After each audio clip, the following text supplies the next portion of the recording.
I stared at a stack of white envelopes resting on the dining table. They all looked identical, yet I knew one of them held an unfinished medical bill that still made my heart tighten. I opened my banking app, then the hospital payment portal, and then switched back again. It was a routine I found myself repeating almost every week. Whenever a little money remained, the same question returned: should it go toward debt or should it stay in savings? Neither option ever felt comfortable. Saving brought guilt, but paying everything toward debt left me feeling uneasy about what might happen next. My name's Clara, and there was a time when I believed I didn't deserve to save until every debt was gone. Looking back, I can see how that belief quietly made life feel heavier than I realized. I made breakfast for Mira that morning. Eggs, toast, and a glass of milk, the same simple meal that had quietly become part of our routine. While cooking, an email notification appeared on my phone. I did not open the medical bill right away, but my thoughts were already elsewhere. As Mira talked about her day at school, I smiled and nodded along. Even so, part of my mind kept returning to the numbers I had been calculating. Later that afternoon, I reviewed our expenses. Seeing the debt payment beside a nearly empty savings balance left a knot in my stomach. Arman came home earlier than usual and asked if everything was okay. I said yes because I was not entirely sure what was bothering me myself. That evening, we watched a movie together. Mira laughed, Arman laughed, and I laughed too, yet a part of me never completely relaxed. Behind all those ordinary moments, one fear quietly remained. What if something happened again? I started noticing a pattern that felt difficult to explain. Each time we paid off a larger portion of our debt, I somehow felt more uneasy afterward. At first, I assumed I was simply overthinking things, so I tried not to pay attention to the feeling and continued with my routine.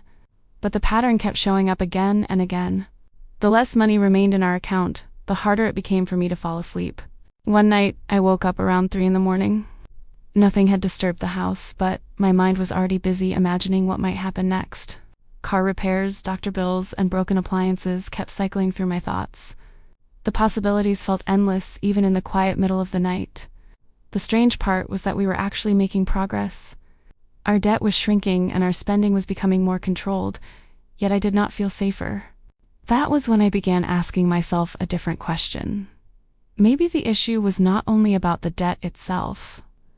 I opened an old financial notebook and slowly turned through the pages. The numbers from 2 years ago felt strangely familiar as I looked at them again.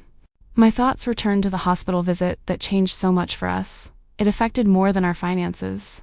It changed the sense of security we once carried. Before that happened, I believed everything was under control. Most days felt predictable, and I rarely questioned that feeling. Afterward, it felt as if life could change at any moment. The certainty I once relied on no longer felt quite the same. Gradually, I noticed something I hadn't fully seen before. I wasn't only trying to pay off debt, I was also trying to quiet my fear, and then I realized something else. Paying down the debt didn't automatically make that fear disappear. The fear always seemed to return with the same question.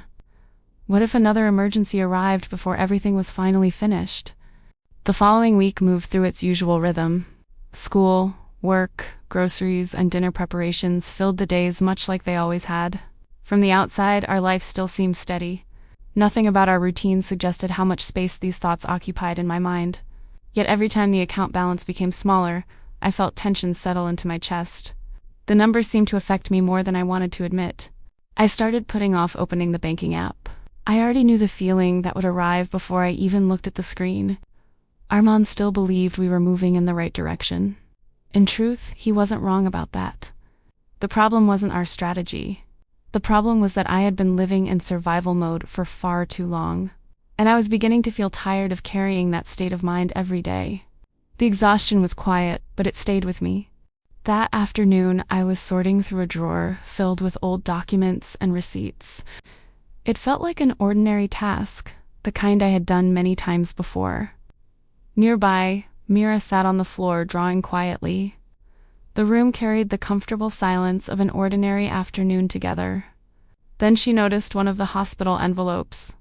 Looking up from her drawing, she asked, "Mom, why is that letter always here?" I smiled and tried to explain it in a simple way she could understand. My voice stayed calm as I searched for the right words. Then Mira said something that stopped me for a moment. If another problem happens, we still have money, right? It was such a simple question, yet the answer did not come to me right away. For the first time, I realized I wasn't completely sure myself. Deep down, I did not feel fully secure with the answer either. The house was quiet that night. I sat alone at the kitchen table, letting the stillness settle around me.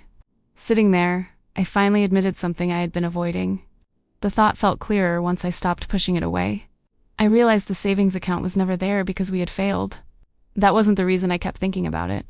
What stayed with me was how unpredictable life could be. Some things arrive without warning, even when you're doing your best. The medical debt wasn't a sign that we had been careless. It was simply something that became part of our lives. I didn't want another emergency to pull us into the same cycle again. That thought stayed quietly in the back of my mind. That was when I began to see the two ideas differently. Security and paying down debt no longer felt like they had to compete with each other. After Mira went to bed, I sat with Arman in the quiet living room. The house felt still, and I knew there was something I needed to say. I told him I understood why we wanted to finish paying everything as quickly as possible. Then I admitted how exhausting it felt to carry that fear every day. Arman stayed quiet while I spoke.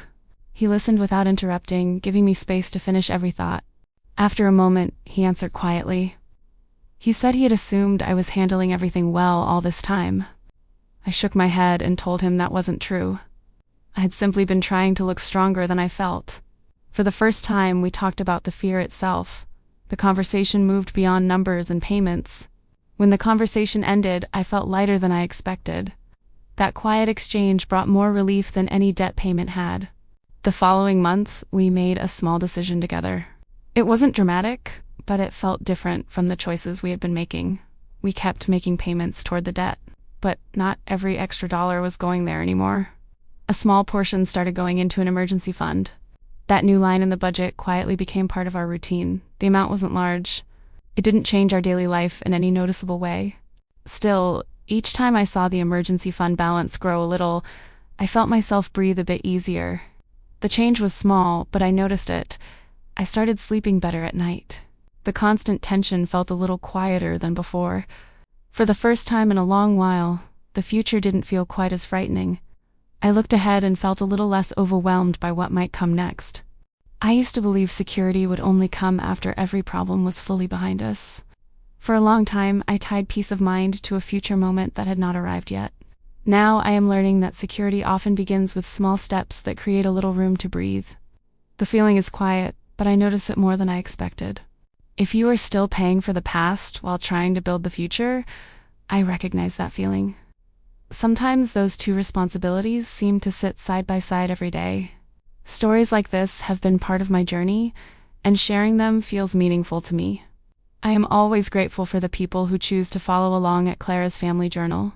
Sometimes I still wonder about the balance between paying off debt and building savings.